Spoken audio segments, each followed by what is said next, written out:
பொருளே போற்றி. ஓம் வேழமுகத்தோனே போற்றி. ஓம் ஐங்கரனே அருள் புரிவாய் போற்றி. ஓம் ஈசன் மகனே போற்றி. ஓம் அம்பிகை பாலனே போற்றி. ஓம் ஆறுமுகன் சகோதரனே போற்றி. போற்றி போற்றி.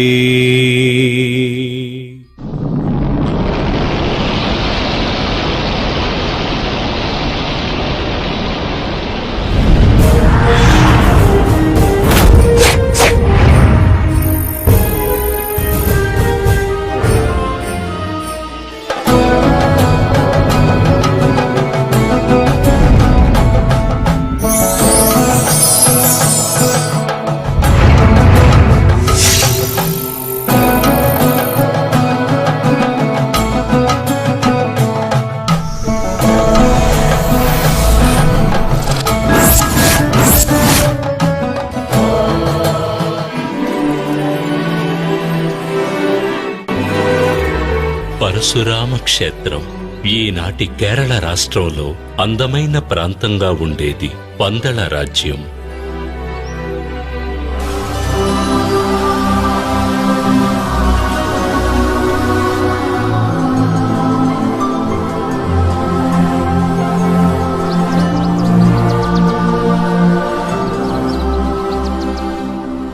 అడవులతో నిండిన భూమి.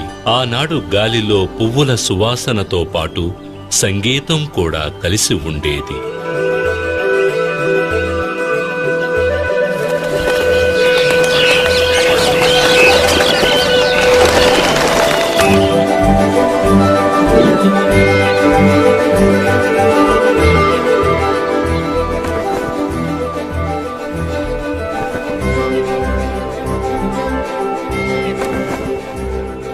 సూర్యుడు పందళ రాజ్యం పైన సున్నితమైన వేడి కిరణాలను మాత్రమే ప్రసరించేవాడు.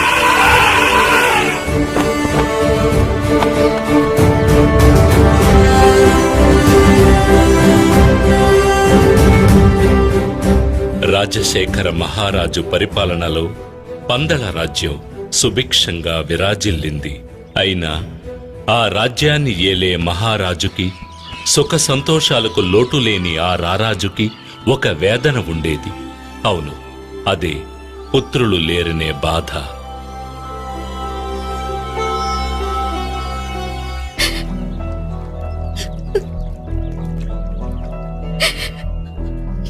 అది తలుచుకుని రోజూ కన్నీరు మున్నీరుగా విలపించే మహారాణి కోప్పెరుందేవిని ఎలా ఓదార్చాలో రాజశేఖర మహారాజుకి అర్థం కాలేదు.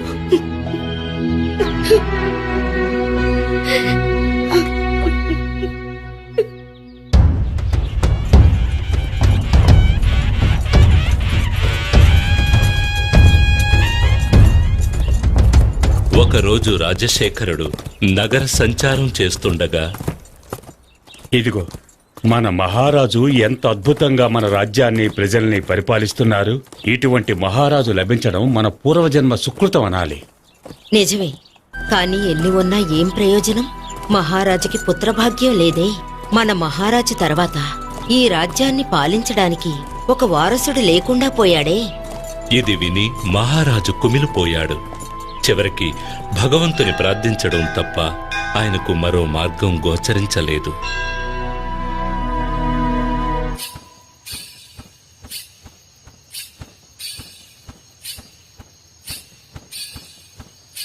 అదే సమయంలో మహారాజుకి సంతానం లేనందుకు సంతోషంలో తేలిపోతున్న ఒక జీవి కూడా అదే రాజభవనంలో ఉన్నాడు. ఆయనే పందళ రాజ్యపు మహామంత్రి.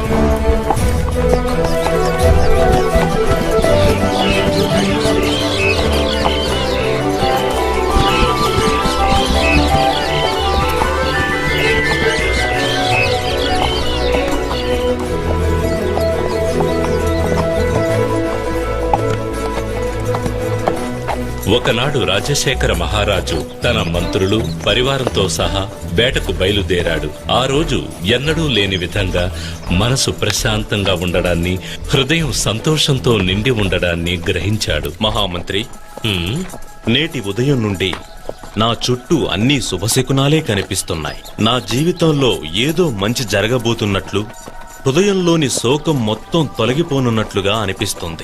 ఆ విధంగా జరిగితే నాకు కూడా ఎంతో సంతోషం మహారాజా." మహారాజు ఎదుట నమ్మకస్తునిలా నటిస్తూ మహారాజు స్థానాన్ని ఆక్రమించాలని కలలు కంటున్న మహామంత్రి వారసుడు లేని రాజ్యం తర్వాత తనకే సొంతమని భావిస్తున్న వేళ ఒక పశువాని గొంతు విని మహారాజు పులకించిపోయాడు. అక్కడ మెడలో మణిమాలతో ఒక బాలుడు కనిపించాడు. ఎవరీ పసివాడు? ఈ బాలుడు ఇక్కడ ఒంటరిగా ఎలా ఉన్నాడు? మానవ సంచారమే లేని ఈ అటవీ ప్రాంతంలో ఈ బాలుణ్ణి ఎవరు వదిలి వెళ్ళుంటారు? హరిహరపుత్రుడైన ఆ కుమారుని మెడలో మణిమాలను అలంకరించి ఒక దైవ కార్యార్థమై పంపానదీ తీరాన ఉంచాడు మహేశ్వరుడు. మృగాలు అధికంగా జీవించే ప్రదేశం ఇది. ఇక్కడ ఒక బాలుడు ఉన్నాడంటే అర్థమేమిటి? ఆ ఈశ్వరుడే నా మొరాలకించి కరుణతో ఈ బిడ్డను ప్రసాదించాడు. హ, అదే నిజం. అందుకేనా ఈనాడు నా మది అంతులేని సంతోషంతో ఉప్పొంగిందా? ఈశ్వరా, ధన్యుణ్ణి స్వామి.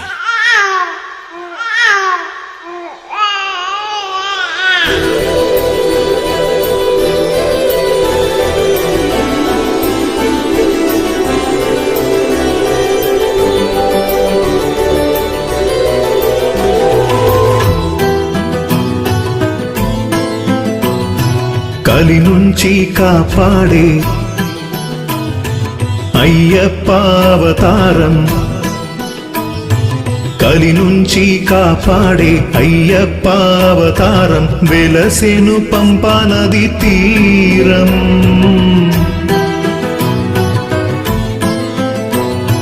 కలి నుంచి కాపాడే అయ్యప్ప అవతారం, వెలసెను పంపా నది తీరం. ఆళ్వార్ల పాట దేవతల ఆట, ఆళ్వార్ల పాట దేవతల ఆట, కలగలిపి చేసే అవతారమంట. ఆ దేవవరం మనం చేయుతపం, ఆ దేవవరం మనం చేయుతపం. అయ్యప్ప రాక ఆనందమే, కలి నుంచి కాపాడే అయ్యప్ప అవతారం, వెలసెను పంపా నది తీరం.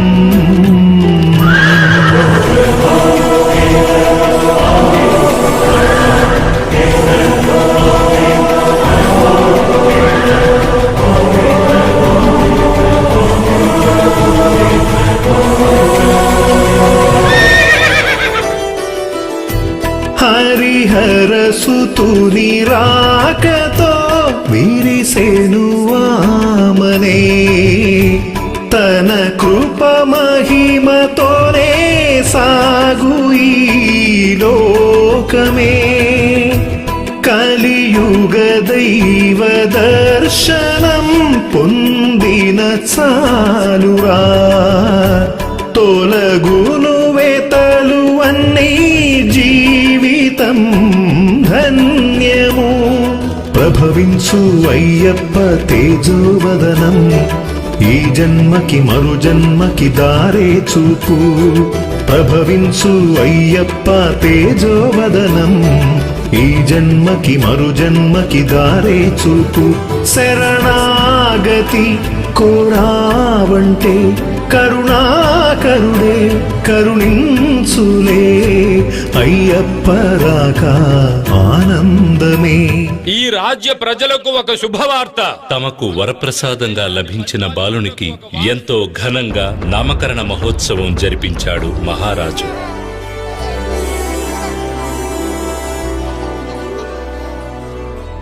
మణిమాలతో ప్రకాశించే ఈ బాలునికి మణికంఠుడు అని నామకరణం చేస్తున్నారు. అదే సమయంలో మన పందల యువరాజుకి అయ్యప్ప అనే పేరు కూడా పెడుతున్నాము. రాజ్యసభలోని వారందరూ తమ పందల రాజ్యాన్ని పాలించడానికి యువరాజు లభించాడని మహదానందం పొందారు. వారసులే లేని మహారాజు మరణానంతరం రాజ్యాన్ని తన వశం చేసుకోవాలని ఊహల్లో విహరిస్తున్న మహామంత్రికి మణికంఠుని రాక దిగ్భ్రాంతికి లోను చేసింది. ముత్యములు మణిమాలతో మణికంఠవైతివే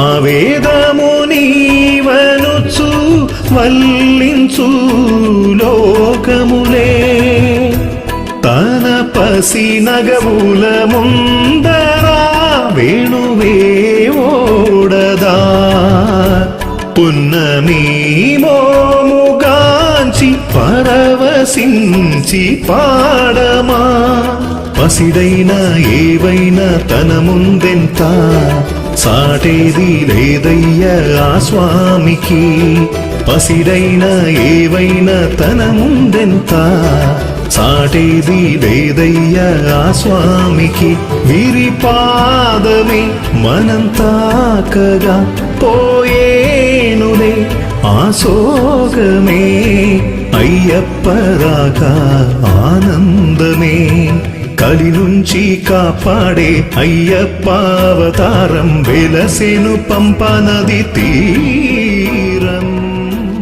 ఈ దైవాంశ సంభూతుడు పందల రాజ్యానికి వచ్చిన వేళ విశేషం.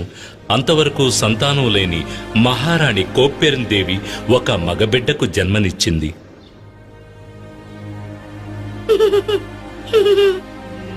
మణికంఠునికి విద్యాభ్యాసం చేయించే సమయం వచ్చింది. అతనిని గురుకులానికి పంపించాలి.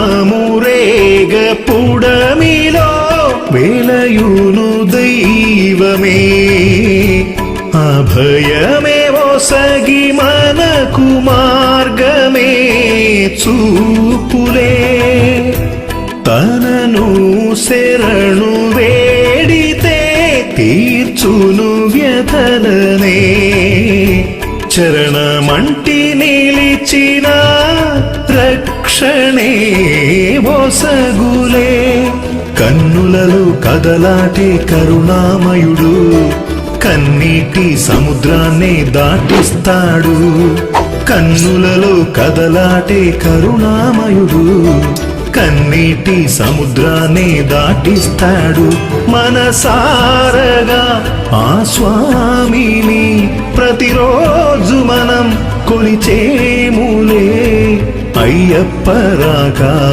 ఆనందమే కలి నుంచి కాపాడే అయ్యప్ప అవతారం వెలసెను పంపనది తీరం.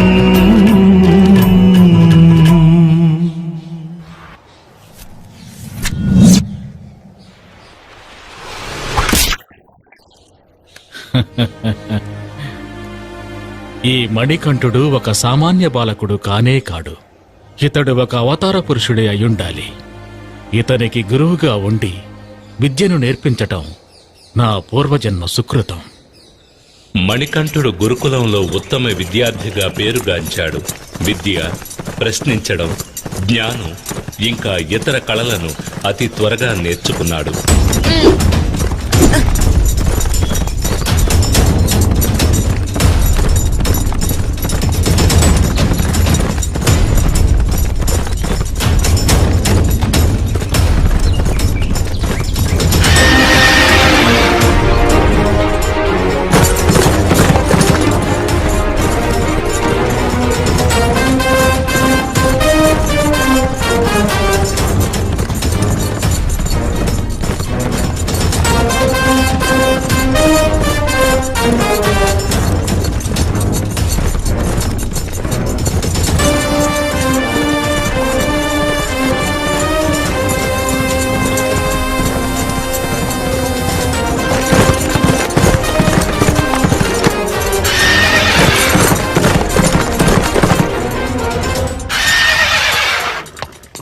మణికంఠుడు రాజకుమారులకు అవసరమైన సకల అస్త్ర విద్యలను శస్త్ర విద్యలను శత్రువులను ధైర్యంగా ఎదుర్కొనడానికి వారిని అంతం చేయడానికి సహాయపడే కలరి వంటి మరెన్నో విద్యలలోనూ ఉత్తీర్ణుడయ్యాడు.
గురుకుల వాసం అద్భుతంగా పూర్తి కాగానే రాజభవనం నుంచి వచ్చిన గురుదక్షిణ మిగతా కానుకలను మణికంఠుడు గురువు పాదాలకు సమర్పించి నమస్కరించాడు. గురుదేవా, తమ అనుగ్రహంతో నేను సంపూర్ణమైన విద్యను సకల విధములైన కళలను నేర్చుకున్నాను. ఈ కానుకలతో పాటు గురుదక్షిణగా మరేదైనా కావాలంటే సెలవీయండి. మణికంఠ, నాకు నీవర్పించిన ఈ కానుకలకు ధన్యవాదాలు. కానీ వీటిపై నాకు ఆసక్తి లేదు. నా మనసులో తీరని దుఃఖం ఒకటున్నది. అది నీవే తొలగించగలవు. గురుదేవా, తమ మనసులో నెలకొని ఉన్న దుఃఖం ఏమిటనేది నాకు తెలుసు. దానిని తొలగించేందుకు సరైన తరుణము ఇదే. పుట్టిన నాటి నుండి మాట్లాడే శక్తి లేనటువంటి తమ పుత్రుడిని నా ముందుకి తీసుకురండి. నేను చెప్పకుండానే నా మనోవేదనను గ్రహించావు. ఇదే దేవుని చిత్తము.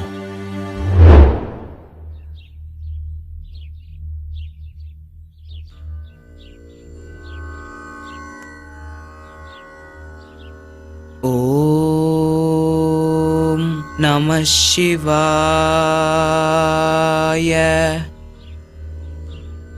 ఓం నమో నారాయణాయ.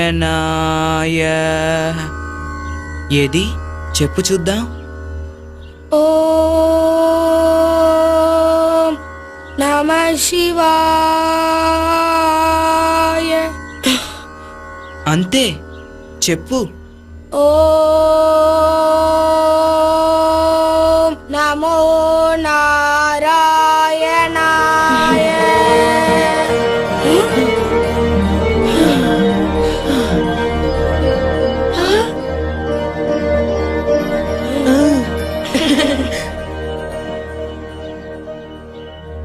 అసాధ్యమైన ఈ అద్భుత కార్యాన్ని సాధించిన తమరు సాధారణ మణికంఠుడు కాదు.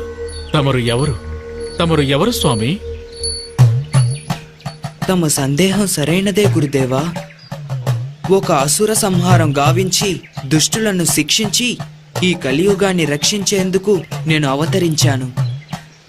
ఈ రహస్యం తమకు మాత్రమే తెలిసినదిగా ఉండనివ్వండి గురుదేవా. నా అవతార లక్ష్యం ముగిసిన పిదప నా దర్శనానికొచ్చే భక్తులకు ఉత్తరా నక్షత్రంగా నేను దర్శనమిస్తాను. ఇదే నేను తమకు ఇచ్చే గురుదక్షిణ. సెలవు గురుదేవా. గురుకుల వాసం పూర్తి చేసుకుని రాజభవనానికి తిరిగి వచ్చిన మణికంఠునికి ఆనంద బాష్పాలతో మహారాణి స్వాగతం పలికింది.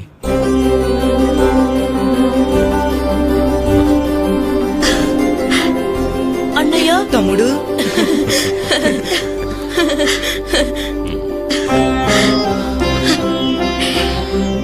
మణికంఠ, నా బిడ్డ ఎంతగా ఎదిగిపోయాడు, ఎంత అందంగా ఉన్నాడు.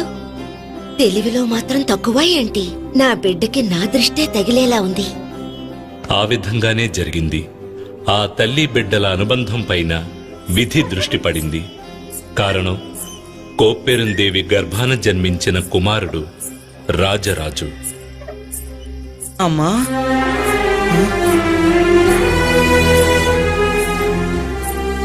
ఇది గమనించిన వంచకుడైన మహామంత్రికి సంతోషం కలిగింది.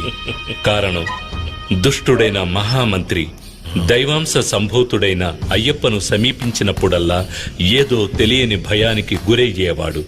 తాను మహారాజు అయ్యే అవకాశం చేజారిపోయినా మణికంఠుడు మాత్రం సింహాసనాన్ని అధిష్ఠించడానికి వీల్లేదని నిర్ణయించుకున్నాడు. అందుకోసం ఎన్నో కుట్రలు కుతంత్రాలు పన్నాడు. అందులో ఒక భాగంగా మణికంఠుడు తాగవలసిన పాలలో విషాన్ని కలిపాడు.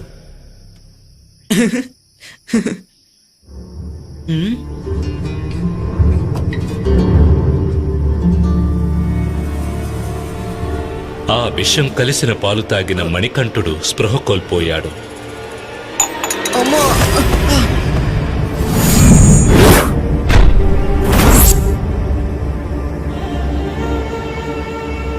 వెంటనే రాజవైద్యులందరూ కలిసి మణికంఠుని కాపాడేందుకు ఎన్నో రకాల వైద్యాలు చేసినా అది సాధ్యం కాక తప్పించారు.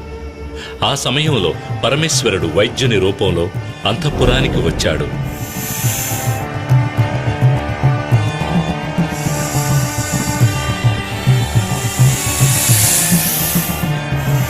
మణికంఠుని శరీరంలోని విషాన్ని తన మెడలోని సర్పం ద్వారా బయటకు రప్పించి అతన్ని ఆరోగ్యవంతుణ్ణి చేశాడు.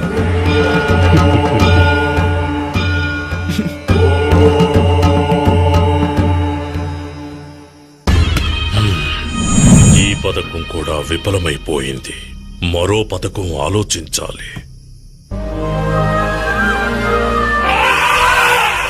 ఇదే సమయంలో రాజశేఖర మహారాజు మణికంఠుని యువరాజ పట్టాభిషేకానికి ఏర్పాటు చేయాలని భావించాడు. సభలోని పెద్దలారా, మేము విశ్రాంతి తీసుకొని కాలము ఆసన్నమైనదని తామెల్లరకు తెలిసిన విషయమే. కనుక మణికంఠునికి యువరాజుగా పట్టాభిషేకం చేయాలని మేము నిర్ణయించుకున్నాం. అప్పుడే కొంతకాలం తరువాత అతడు మహారాజుగా సింహాసనాన్ని అధిష్ఠించడం ఉచితంగా ఉంటుంది.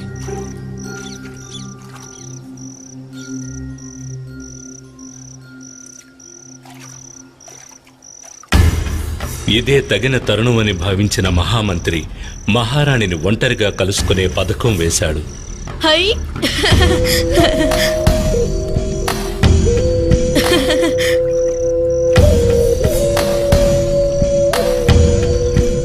ప్రణామాలు మహారాణి. ఏమిటి మంత్రివర్య ఈ సమయంలో? తమ అనుమతి లేకుండా అంతఃపురంలోనికి వచ్చినందుకు క్షమించండి. విషయం చాలా ముఖ్యమైనది. అందుచేతనే ఈ సమయంలో ఇక్కడికి రావాల్సి వచ్చింది. పర్వాలేదు. ఆ విషయం ఏమిటి మంత్రివర్య? కొద్ది కాలంగా తమ మనసును వేధిస్తున్న విషయం గురించి నాకు తెలుసు. ఇక ఈ రాజ్యాన్ని పరిపాలించేందుకు మీకు జన్మించిన కుమారుడే కదా నిజమైన వారసుడు. ఇతడు కాక మరొకరు అధికారం పొందడం ఎలా న్యాయం? జాగ్రత్తగా ఉండండి. నేను వస్తాను మహారాణి. 12 సంవత్సరాలు పెంచిన ప్రేమంతా మాయమైపోగా తన బిడ్డ రాజరాజే సర్వస్వంగా భావించింది మహారాణి కోప్పెరుందేవి. తమ్ముడు రా. అన్నయ్య,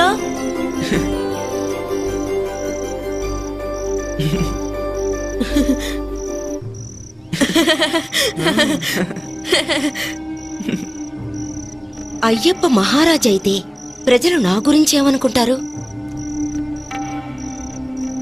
కన్నబిడ్డ ఉండగా పెంపుడు కొడుకుకి రాజ్యాన్ని కట్టబెట్టిన పాతకి అని ఈసడించుకోరా? ఈ లోకం నన్ను నిందించదా? అవును, దీన్ని ఇలా వదలడానికి వీల్లేదు. నా కొడుకే రాజ్యాన్ని పాలించాలి. ఈ విషయం మహారాజుతో మాట్లాడాలి. తగిన సమయం కోసం ఎదురు చూసిన మహారాణి ఒకనాడు మహారాజుని తన గర్భాన జన్మించని అయ్యప్పకు పట్టాభిషేకం చేయడం న్యాయం కాదని అతనికి బదులుగా తమ పుత్రుడైన రాజరాజుకే యువరాజ పట్టాభిషేకం జరిపించమని కోరింది. ఏమిటి నీ ప్రేలాపన? నీకేమైనా బుద్ధి మందగించినదా? నీ గర్భమును జన్మించకపోయినా మణికంఠుడే ఈ రాజ్యానికి ప్రథమ వారసుడు. అతడు యువరాజు కావడమే నేను న్యాయం. చెప్పేది. ప్రభు మహారాణి కోరికను మహారాజు నిరాకరించడంతో మహామంత్రి మహారాణి ఏకమయ్యారు. మణికంఠుని పట్టాభిషేకాన్ని అడ్డుకోవడానికి మహామంత్రి సలహా మేరకు ఒక ప్రమాదకరమైన పనిని అయ్యప్పకు అప్పగించాలని పథకం వేశారు.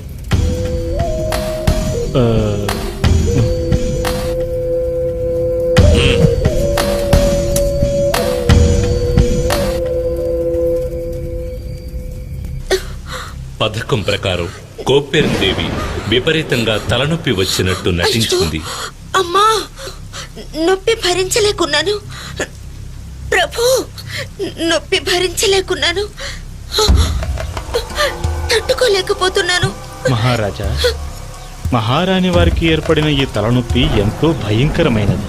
అడవికెళ్లి పులిపాలు తీసుకొస్తే మాత్రమే ఇది నయమవుతుంది. ఆ పాలలో నా వద్ద ఉన్న మూలికలను కలిపి ఒక ఔషధం తయారు చేసి ఇస్తాను, వ్యాధి నయమవుతుంది. అలాగా? పులిపాలు ఎలా దొరుకుతాయి? ఎవరు తీసుకొస్తారు?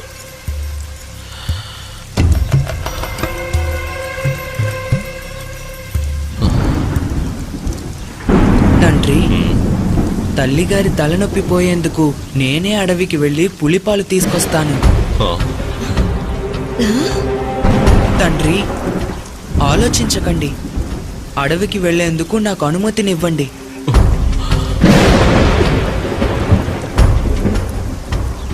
అయ్యప్ప దృఢమైన మాటలలోనూ స్థిరమైన చూపులోనూ దైవత్వాన్ని గ్రహించిన పందలరాజు అయ్యప్ప అడవికి వెళ్లేందుకు అనుమతినిచ్చాడు. ఇది విన్న మహారాణి కోప్పెరందేవి మహామంత్రి తమ పథకం నెరవేరబోతోందని పొంగిపోయారు.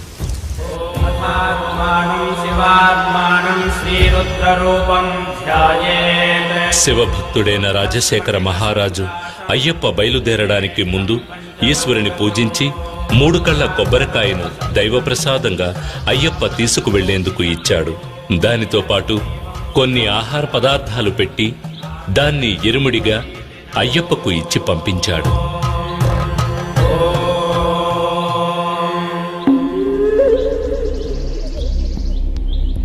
హరిహరసుతుడైన అయ్యప్ప అవతరించింది ఒక అసుర సంహారం కోసమే. ఎటువంటి దైవాంశ సంభూతిని రాకకు కారణం రాక్షసి మహిషముఖి. మహిషముఖి అసుర కులానికి అధినాయకి. ఆకారంలోనే కాదు, ఆలోచనలలోనూ ఆమె అత్యంత క్రూరురాలు. చూసేవారికి ఒళ్ళు గగురు పొడిచేంత భయంకరంగా ఉండేది.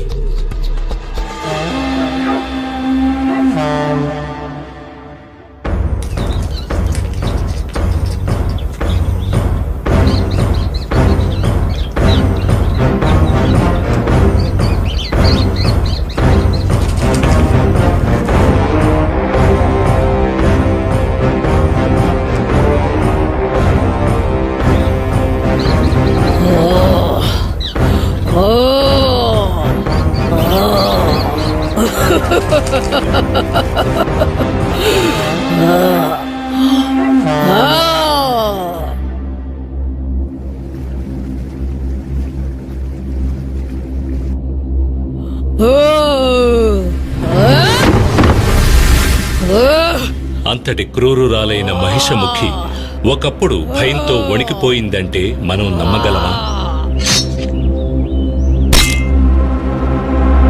కారణం, అసుర ప్రతినిధులందరూ ఒక్కొక్కరుగా మరణించారు.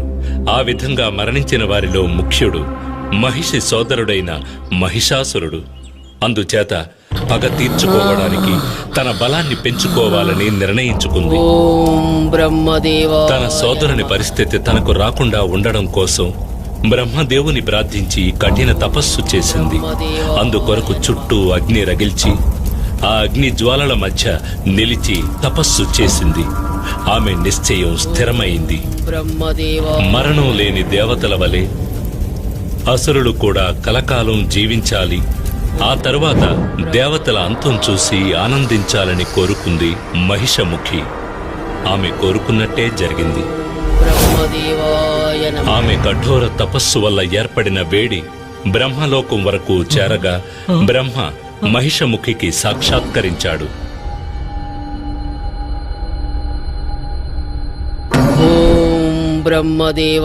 మహిషముఖి, నీ తపస్సుకు నేను ప్రసన్నుడనైనాను. కళ్ళు తెరు. ప్రణామం చతుర్ముఖ.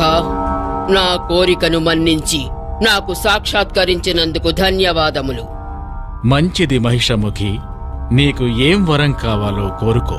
ఓ బ్రహ్మదేవా, దేవతలకు వలనే నాకు కూడా మరణం ఉండకూడదు. అటువంటి వరం అసాధ్యం మహిషి. మరణాన్ని ఎవ్వరూ తప్పించుకోలేరు. మరణం అనేది సృష్టిలో సహజం. కాని నీకు నేను ఒక వరాన్ని ఇస్తున్నాను. నువ్వు ఎలా ఎవరి చేతిలో మరణించాలనుకుంటున్నావో ఆ విధంగా నీకు మరణం సంభవించేలా నేను వరాన్నిస్తున్నాను. బ్రహ్మదేవా, నీరు, నిప్పు, భూమి, గాలి మరియు ఏ విధమైన వ్యాధి వల్లను ఆయుధం వల్లను నాకు మరణం సంభవించకూడదు. పంచాక్షరి నాయకుడైన శివుని అంశ, అష్టాక్షర నాయకుడైన విష్ణువు అంశ కలిసిన ఒక జీవి చేతిలోనే నాకు మరణం అనేది సంభవించాలి. ఆ విధంగా దైవాంశతో జన్మించిన ఒక మానవుడు కూడా ఒక బాలకునిగానే ఉండి తీరాలి. నీవు కోరిన వరాన్ని ప్రసాదిస్తున్నాను మహిషముఖి. ఆయుష్మాన్ భవ. తన మరణాన్ని తానే నిర్ణయించుకున్న సంతోషంతో మహిషి దేవతలను, ఋషులను చిత్రవధ చేసి వధించసాగింది. ఓం నమః శివాయ. ఓం నమః శివాయ. ఓం నమః శివాయ. ఓం నమః శివాయ. ఓం నమః శివాయ. ఓం నమః శివాయ. ఏమిటిది?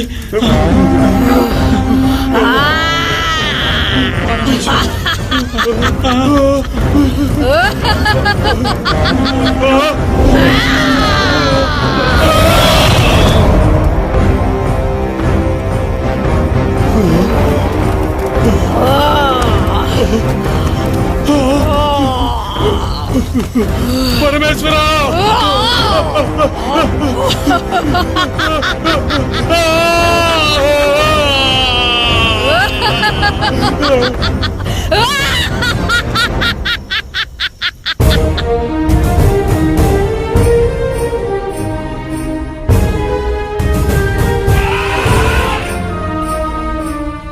ఇక్కడ ఇంకొక సంఘటన గురించి ప్రస్తావించడం ఉచితంగా ఉంటుంది. ఒకనాడు ఇంద్రుడు ఐరావతంపై సంచరిస్తూ ఉండగా దుర్వాస మహర్షి ఎదురైనాడు. దేవదేవ, మహావిష్ణు సతి మహాలక్ష్మి ఆశీస్సులతో ఇచ్చిన ఈ పూలమాలను నీకు కానుకగా ఇస్తున్నాను. దీనిని గ్రహించి సుఖంగా ఉండు.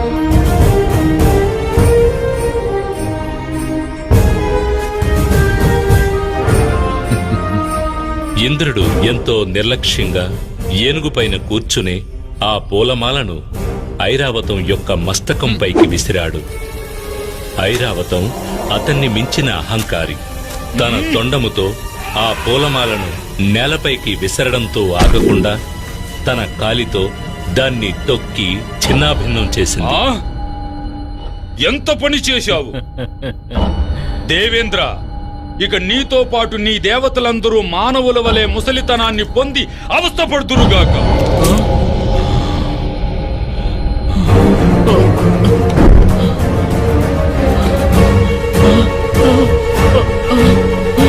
నా దేహం, నా చేతులు. మహర్షి, నన్ను క్షమించండి. నేను అహంకారంతో నా ఒళ్ళు మరచి తప్పు చేశాను. నాకు తమరే శాప విమోచనం కలిగించాలి మహర్షి. అహంకారంతో ఒళ్ళు మరిచి అనుచితంగా ప్రవర్తించావు. సరే పోనివ్వు. పాలకడలిలోని అమృతాన్ని సేవిస్తే మాత్రమే నీకు శాప విమోచనము కలుగుతుంది.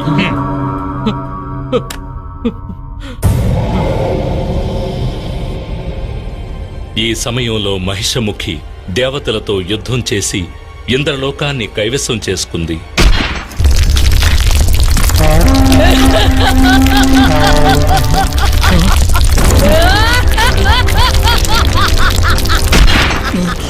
దేవతలందరూ పారిపోయి దాక్కున్నారు.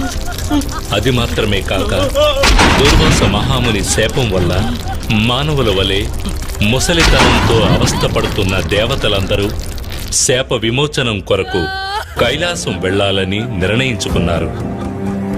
పరమేశ్వర, శరణు శరణు. సదాశివ, మాకు అభయం ఇవ్వండి. జరిగినదంతా నాకు తెలుసు ఇంద్ర. ఈశ్వర, మాకు ఏర్పడిన ఈ కష్టం నుండి తమరే మమ్మల్ని రక్షించాలి. బలహీనులైన మీరు పాలకడలిని మదించడం అసాధ్యం. కనుక మీకు తోడుగా అసురులను కూడా పంపెదను. మీరిరువురూ కలిసి ఆ పాల సముద్రమును మదించిన అందులో వచ్చే అమృతాన్ని సరిసమానంగా పంచుకొనుడు.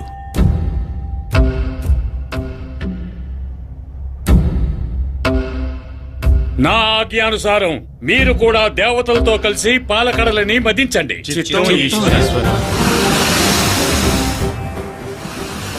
తమ శక్తినంతా ఏకం చేసి దేవతలు రాక్షసులు పాల సముద్రాన్ని చిలికారు.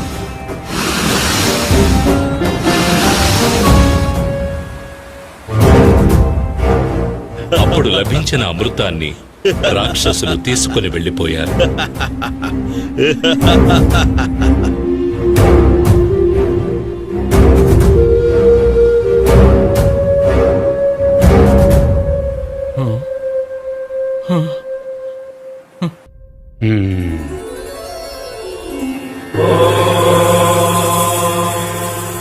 చక్రపాణి, ఇక తమ లీల ప్రారంభించవచ్చు.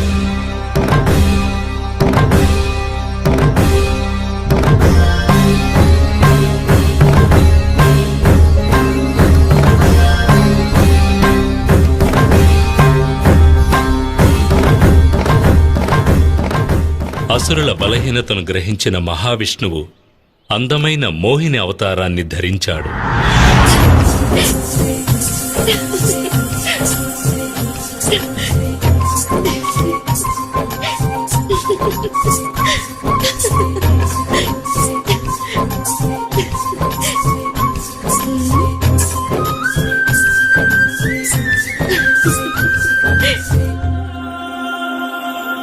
తన అందంతో రాక్షసులను మైమరిపింపజేసి వారి నుంచి అమృతమును తీసుకుని దేవతలకు ఇచ్చి శాపం నుంచి విముక్తులను కావించాడు.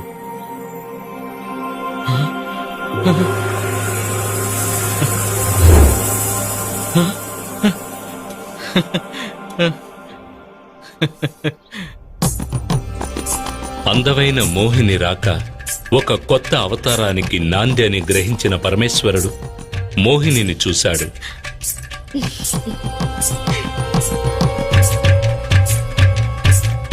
శివుని అంశ విష్ణువు అంశ ఏకం కావడం జరిగింది. తత్ఫలితంగా జ్యోతి స్వరూపుడైన అద్భుతమైన మగబిడ్డ జన్మించాడు. ఆ దైవాంశ సంభూతుడే రక్కసిని అంతం చేసేందుకు అవతరించిన మణికంఠుడు.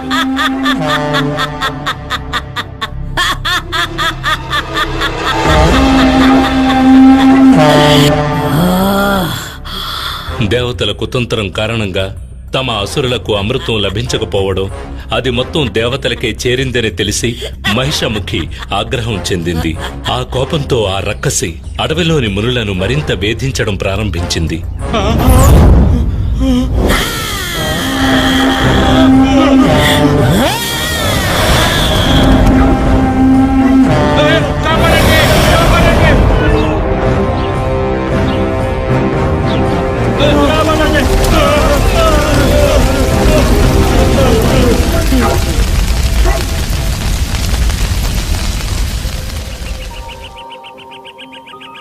ఈ సమయంలోనే పులిపాల కొరకు వచ్చిన అయ్యప్ప అదే అడవిలోకి ప్రవేశించాడు.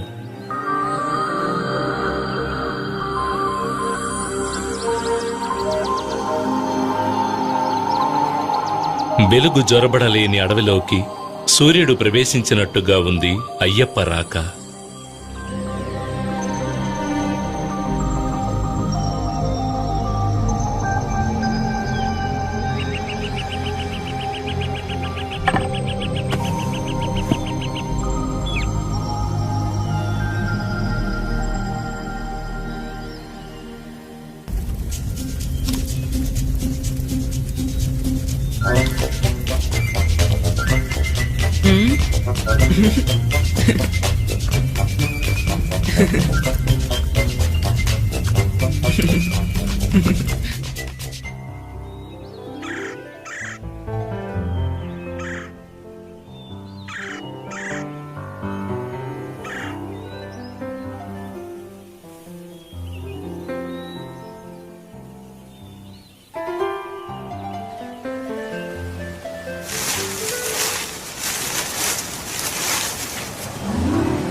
అయ్యప్ప అడవిలో ప్రవేశించగానే పరమేశ్వరునిచే పంపించబడిన భూతగణాలు ఆయనకు నమస్కరించి అనుసరించాయి. దేవేంద్రునితో పాటు దేవతలు కూడా అయ్యప్పకు తోడుగా వచ్చారు. అయ్యప్ప రాక గురించి మహిషకి తెలిసింది. అతనిని అంతం చెయ్యదలచి యుద్ధానికి సిద్ధమయ్యింది. తనని ఎదిరించేందుకు ఒక బాలకుడు రావడం చూసి ఆ రక్కసి నవ్వింది.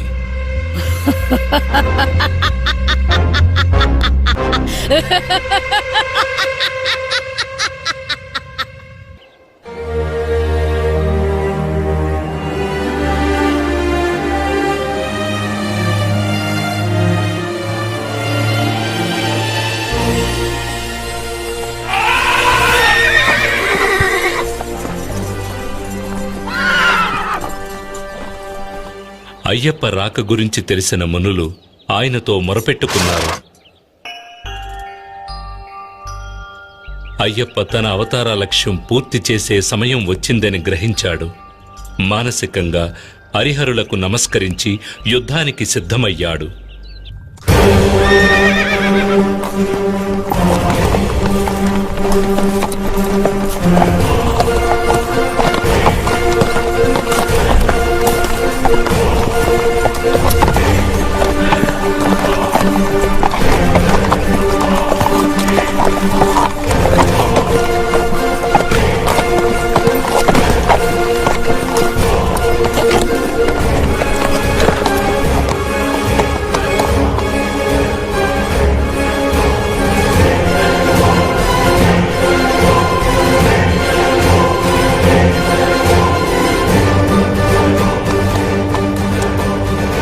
Oh!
మహిషముఖి దేహం అళుదా నదీ తీరాన వచ్చి పడింది. ఆమె తిరిగి లేచేలోగా అయ్యప్ప ఆమె వీపుపైకెక్కి వీరతాండవం చేసి ఆమెను సంహరించాడు.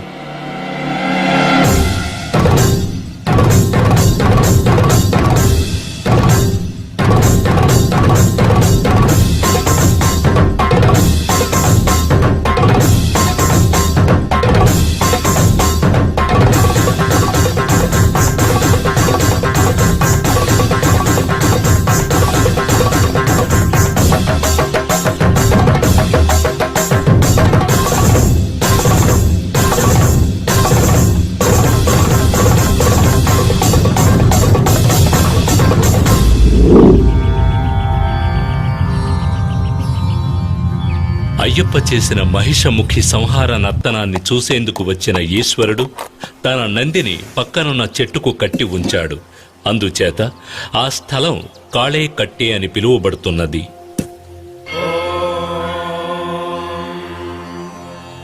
సహస్రశీర్షా పురుషః సహస్రాక్షః సహస్రపాత్ సభూమిం విశ్వతో భృత్వా. అయ్యప్ప పవిత్ర పాదస్పర్శ వల్ల మహిషముఖి శరీరం నుండి విడుదలై శాప విమోచనం పొందింది లీలావతి. అయ్యప్పకు ప్రణమిల్లింది. స్వామి, తమ పవిత్ర పాదస్పర్శ చేత నాకు శాప విముక్తి కలిగింది. ఇక నేను తమకే సొంతం. నన్ను స్వీకరించి అనుగ్రహించండి స్వామి. నీ కోరిక నెరవేరదు. ఈ అవతారములో నిత్య బ్రహ్మచారిగానే నేను ఉండబోతున్నాను. అయినా ఒక్క అవకాశం ఉన్నది. నాకు ఒక ఆలయం కట్టబడుతుంది. అప్పుడు నా దర్శనానికి లక్షలాది భక్తులు వస్తారు. ప్రతి సంవత్సరం నా భక్తుల సంఖ్య పెరుగుతూనే ఉంటుంది.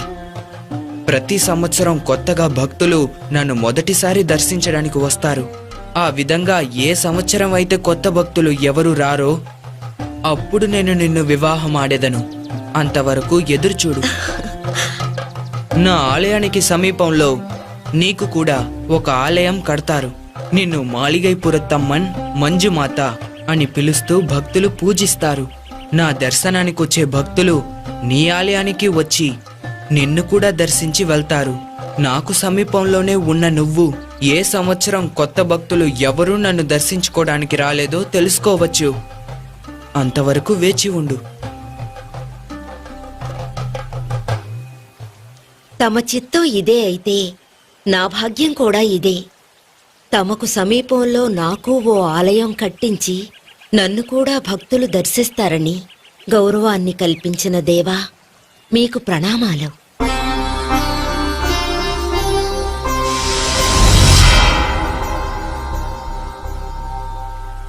మహిషి సంహారానంతరం పరమేశ్వరుడు అయ్యప్పను పిలిచి, పుత్ర, నీ వియోగంతో కృంగిపోతున్నాడు మహారాజు రాజశేఖరుడు. అతన్ని చేరుకుని ముక్తిని ప్రసాదించాలి. అలాగే నీలిమలలో శబరి అనే భక్తురాలు నీ దర్శనం కొరకు ఎదురుచూస్తోంది. ఆమెను అనుగ్రహించి మోక్షాన్ని ప్రసాదించడం నీ కర్తవ్యం. అలా చేస్తే ఆ భక్తురాలి గుర్తుగా ఆ కొండకు శబరిమల అనే పేరు వస్తుంది. అంతేకాదు, ఆ శబరిమల పైనే నీ ఆలయం నిర్మించబడుతుంది. ఆయుష్మాన్ భవ. మహిషముఖి దేహం నిర్జీవంగా ఉన్నప్పటికీ కొండలా పెరిగింది. అలాగే వదిలేస్తే సూర్య చంద్రాదులను కూడా కప్పివేస్తుంది అనిపించడం వల్ల అయ్యప్ప మహిషముఖి శరీరాన్ని పాతాళానికి తోసి రాళ్లతో కప్పివేశాడు.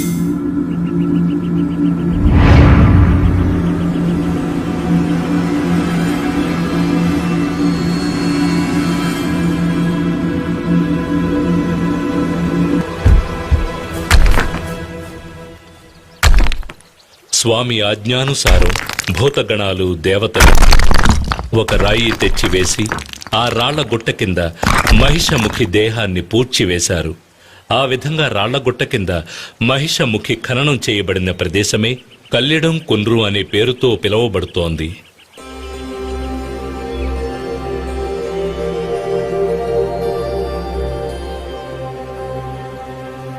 దేవేంద్ర, ఈ సంహారం గావించిన నాకు ఇంకొక కర్తవ్యం ఉన్నది. నా తల్లి విపరీతమైన తలనొప్పితో బాధపడుతూ ఉన్నారు. దానిని పోగొట్టే పులిపాలు కొరకే నేనిక్కడికి వచ్చాను. ఇది నా మీద ఎంతగానో ప్రేమ కలిగిన నాకు 2 కళ్ళ వంటి తల్లిదండ్రులకు నేను చెయ్యవలసిన కర్తవ్యం. కనుక పులిపాలు పొందడానికి తమరే నాకు సహాయం చేయాలి. తప్పకుండా. ఆదిదేవుడు ఈశ్వరుని ఆన ప్రకారం నేను ఆడపులిగా మారి తమకు పాలు ఇచ్చేదను. కాని మీరు ఈ పాత్రని తీసుకువెళ్ళి మహారాణికిచ్చి, ఇదిగో తల్లి పులిపాలు, మీ తలనొప్పి కొరకు దీనితో మందు తయారు చేయించండి అని చెబితే వారు నమ్మాలి కదా. కనుక నేను మీతో వచ్చేదను. నా పైన మీరు కూర్చోండి. మనం రాజసభలోకి వెళితే మీరు తీసుకుని వచ్చింది పులిపాలేనని నిరూపితమవుతుంది.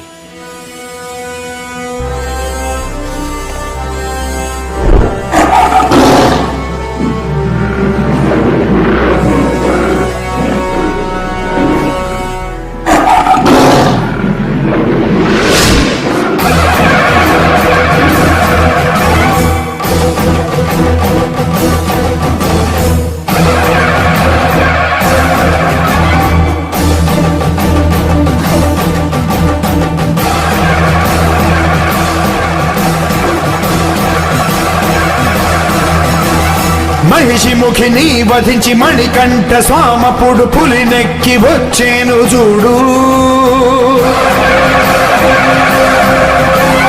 గిరులెన్ను దాటొచ్చి ఇలా వెలిసే ఆ దైవం చేరేను బందలకి నాడు. ఊరుల్ని, ఏరుల్ని, అడవుల్ని, కోటల్ని దాటేసి వస్తున్నాడు అయ్యప్ప. తలనొప్పి మందైన పులిపాలు తల్లికై తీసుకొని వస్తున్నాడు అయ్యప్ప. భువి అదర, దివి అదర, అష్టదిక్కులదర, జనులదర, జగదదర మహారాణి హడలి తప్పరిగి శరణంటూ తన తల్లి వేడ దయతోటి మన్నించి చేరాడు శబరి. కార్యమే ముగియ పందళమే కొలువ మణికంఠ అవతార పరమార్థం పూర్తయే.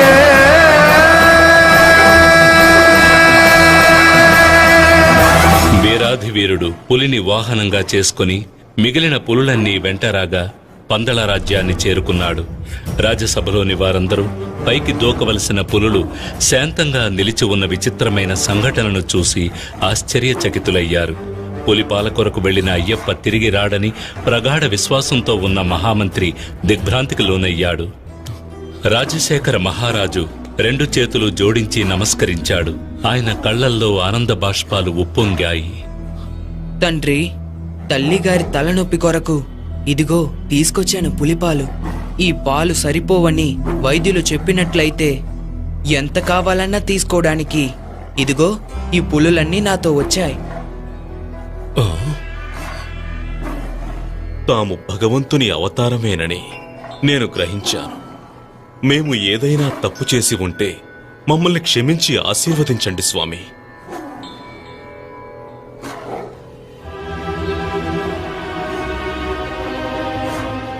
మహారాణి, నీ తలనొప్పిని పోగొట్టేందుకు పులిపాలతో వచ్చిన మన మణికంఠుణ్ణి చూడు.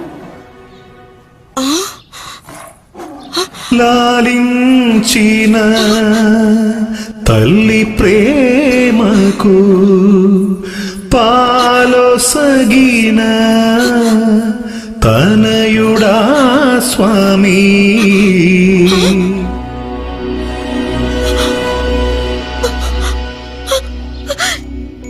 అమ్మలగన్నా అమ్మే అతడు. క్షమించు తండ్రి, నీవు దైవాంశ సంభూతుడవనే నిజాన్ని నా దురాశ వల్ల, నా అహంకారం వల్ల నేను గ్రహించలేకపోయాను. నన్ను క్షమించి రక్షించు పుత్ర, నన్ను క్షమించి రక్షించు. తల్లి, తాము నాకు నమస్కరించడమా? జన్మనివ్వకపోయినా నన్ను పెంచి పెద్ద చేసిన ప్రియమైన తల్లి మీరు. నా అవతార లక్ష్య సాధనకు నాకు సహాయం చేసిన వారు. ఇటువంటి సందర్భం కోసం నన్ను 12 సంవత్సరాలు పెంచిన మీ ప్రేమకి, ఆప్యాయతకి నేను ఏ విధంగా రుణం తీర్చుకోగలను? నాకు జీవితాన్నిచ్చిన దేవత కదా మీరు. సరే అయ్యప్ప, నీ అవతార లక్ష్యం ముగిసింది కదా, ఇక మా దగ్గరే ఉండిపోకూడదా?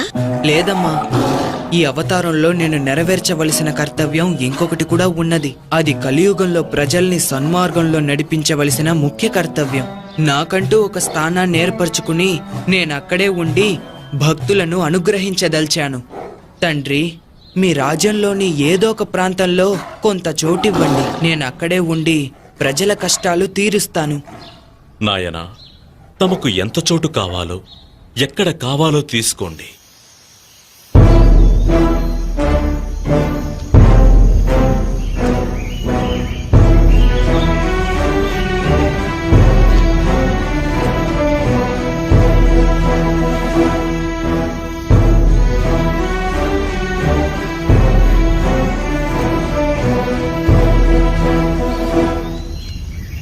నేనిక్కడి నుండి బాణం వేస్తాను.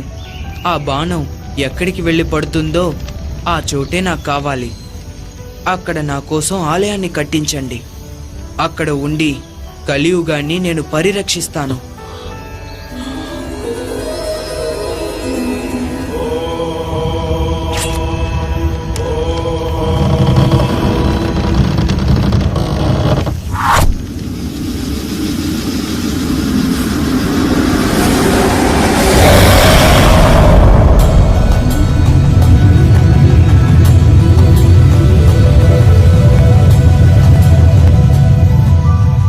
బాణం పడిన చోటే శబరిమల.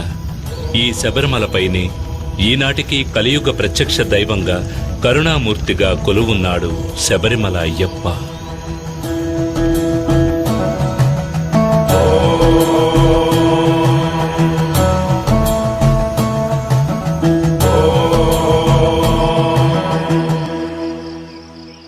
శబరిమలపైన అయ్యప్ప కోరినట్టుగా ఆలయ నిర్మాణాన్ని అతి వేగంగా జరిపించాడు రాజశేఖర మహారాజు.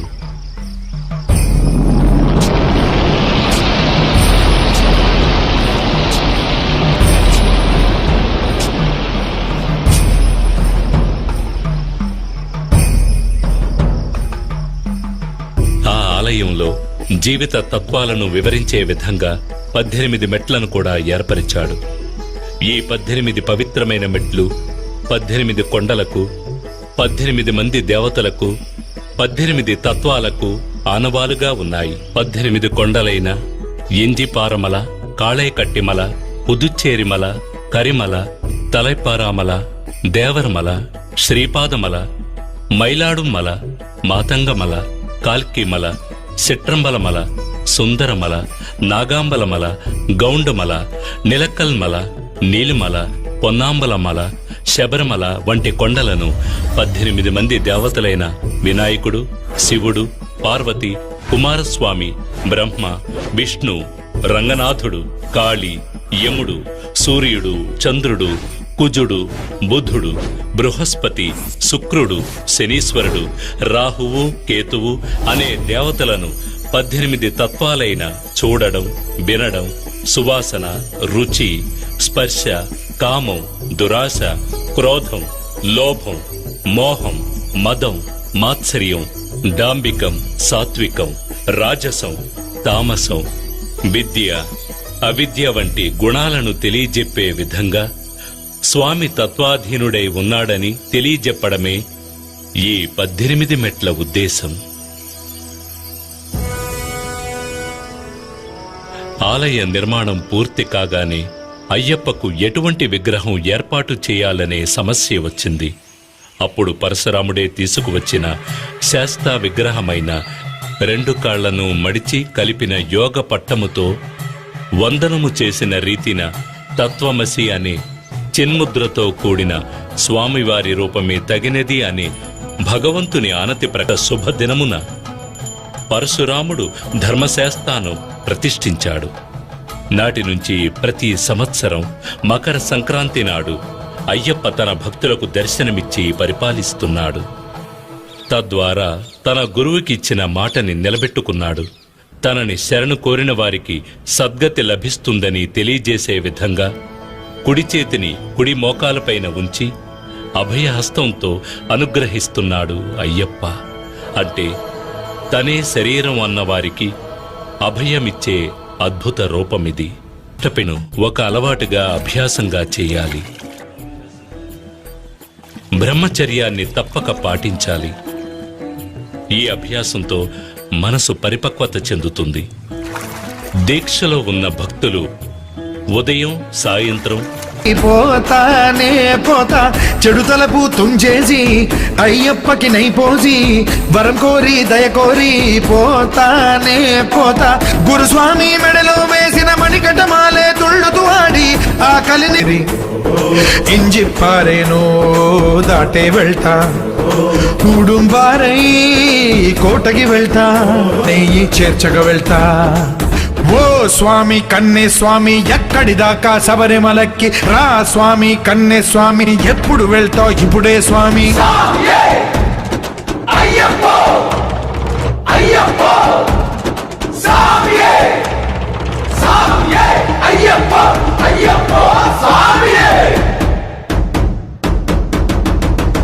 దారులలో నా బండా గొయ్యి కొండల్లో నా నడిపించి నన్ను కాపాడును అయ్యప్ప.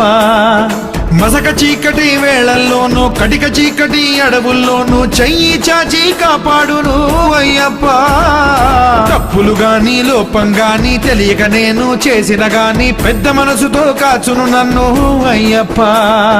పట్టిన దీక్ష చెడిపోకుండా కష్టాలేవి దరి రాకుండా ఎప్పుడు నన్ను రక్షిస్తాడు అయ్యప్ప.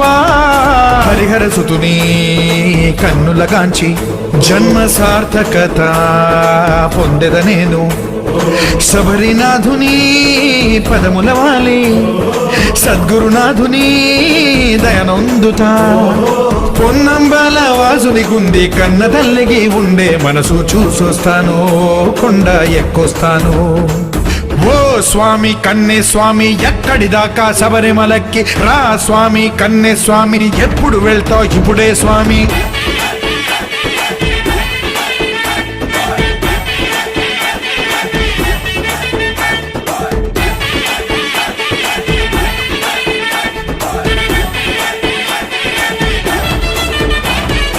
రామస్వామి లక్ష్మణ స్వామి తండ్రికి నాడు తర్పణ మొసగిన తీర్థం కాదా పంపా నది అయ్యప్ప. పంపా నదిలో మునిగి లెచ్చి భిక్ష వేసి దీపం పెట్టి పాప ఫలమే కడుగుకుంటా అయ్యప్ప. పంపా నది తీరంలో